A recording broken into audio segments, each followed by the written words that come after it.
forward. I think the longer we wait, the harder the decisions are going to be to do what we need to do. I think we need to put ourselves in a position where we can move forward. We have a responsibility to protect this county financially, and I think we have to move forward on HHSA, and I wanted to ask County Council, is this resolution also address merit system? Yes, it does. Because it says, in accordance with Civil Service Rule 6 and the appropriate sections of the labor agreements with the affected bargaining units, and the SEIU bargaining unit with respect to the layoff procedure addresses both civil service and merit systems. I support moving forward. I look at this layoff resolution as just another management tool, you know. Formality. We sometimes criticize a manager needs to have the tools to manage properly. And this is just a tool in the toolbox. If it needs to be done, it'll be there. And the sooner we put it in place so the managers know that they have the tools there, the better off we're going to be. Because things aren't getting better. Things are getting considerably tighter by the day and by the week. So we need to put all the tools in the toolbox that we can to make our managers manage all the way from the top to the bottom. Supervisor McCowan? Thank you, Mr. Chair.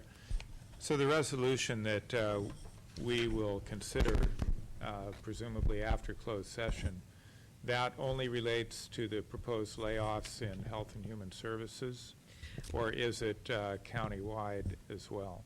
Well, when I drafted the resolution on Friday, we didn't have any information, so I left it pretty generic. So what I would recommend, based on the information you've just heard from the HHSA director, that you would amend the resolution, and you can do that in open session, to reflect that the County Board of Supervisors approves the layoff the positions in HHSA as recommended by the Director of HHSA, Human Resources, and the CEO's office. And we're not contemplating authorizing any other layoffs at this time. That's correct.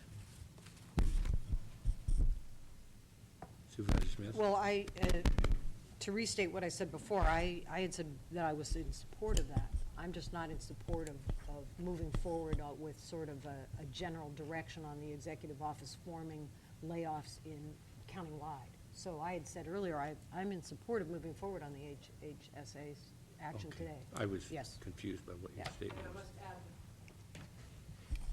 that the adoption of this resolution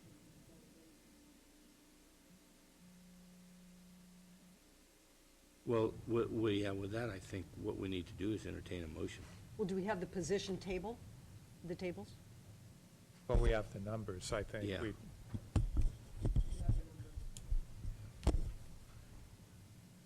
Allison? Yeah, if I could just say, what is being asked for would be the up to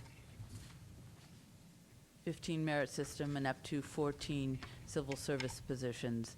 And the HHSA director is aware that she would need to come back with the specific list of classifications for another board action. But this at least will get the seniority list going, but it will not actually authorize specific layoff notices. So we can, we can take action on this resolution? As amended, right? Sure. Thank you. I appreciate it. Linda McClure with SEIU. In our intensive outreach we've been doing over the last few weeks, we, both in HHSA and in general funded departments, people are, of course, very edgy, very worried, and while we, of course, are looking for as few layoffs as possible, our members came forward giving as much MTO time as they could possibly manage, with their stated reason often being to save as many of our coworkers' jobs, both because of what that does to the workload and what it does to the services to our community. But while we're not advocating layoffs, the sooner the workers can get a list of what positions are being looked at for layoff, the better, because there are folks who are going to have to make contingency plans, and the sooner the better. A 30-day notice is required. However, even if it's a preliminary list, even if that list does not end up with being what goes through, if people can be alerted that my class has 5 people slated to go, and I figure I'm about 4th in seniority from the bottom, and therefore this is probably going to hit me. The more information that can get to them as soon as possible, the better it is. So in that way, not just the number, but the classifications that you're looking at, not names with them, but classifications, the sooner you can act to have that available, the better. Thank you. Thank you. You know, and before some of the, and I appreciate all the department heads showing up here this afternoon, on behalf of the board here, I want to thank all the department heads for their participation and their working together and their teamwork, and I hope that they can convey that to their staff and their colleagues that they work with.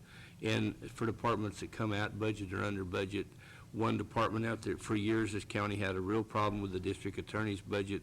We got a district attorney that seems to be on the ball and coming in within the budget, and I, as one supervisor, certainly appreciate that. And I could go through each one of them and thank you for different reasons, but it's certainly, you know, acknowledged. And the issue of, you know, we put the letter of positions up there on it. It's not just, this board takes this real serious. We know we're not just talking about a number on the wall.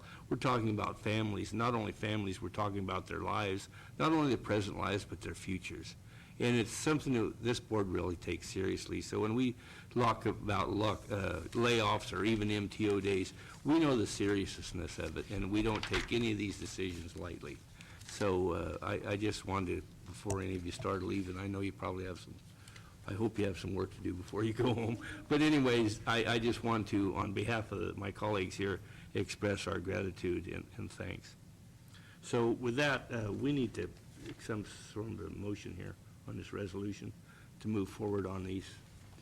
We are reminded of the hiring freeze. That's in place. We'll do the, we need, can we get a motion on this resolution? Make the motion as Supervisor As amended. Kovacs makes a motion on the resolution as amended. I'll second. Second by Supervisor Brown. All those in favor? Aye. Aye. All opposed? So it's carried That was unanimously? an aye, yeah. Okay, it's carried unanimously. Okay, Supervisor McCallum? You know, there's been a lot of discussion of the hiring freeze also that isn't quite a freeze. And, you know, we have, for good reason, exempted a fair number of positions. But for those that don't fall into those specific categories, rather than simply leave it to the executive office to make the determination, perhaps we should say that if a department wants to fill a position, if they think they have justification for it, and they're not on that identified list of positions that are not subject to the hiring freeze, they should then make their case to us. Yeah, well, we've acknowledged, as our CEO has said a couple times, it's really not a hiring freeze. It's a Slurpee. It's you know, it's not completely froze. I mean, there's always exceptions to the rule. Tom, you had your pen up there. You wanted to say something? Yes, thank you, Mr. Chair. Just to bring a couple items to conclusion, trying to follow all of your conversation here. Supervisor Smith had talked about department heads coming back with some further information, specifically Nash Gonzalez, our planning and building director, but had also mentioned some other departments returning. On our schedule, of course, next week is pretty tight to get most of that information. March 10th, that is, there is no board meeting on March 10th because that was allocated for NACO. So I'm wondering if your board would find it acceptable if we could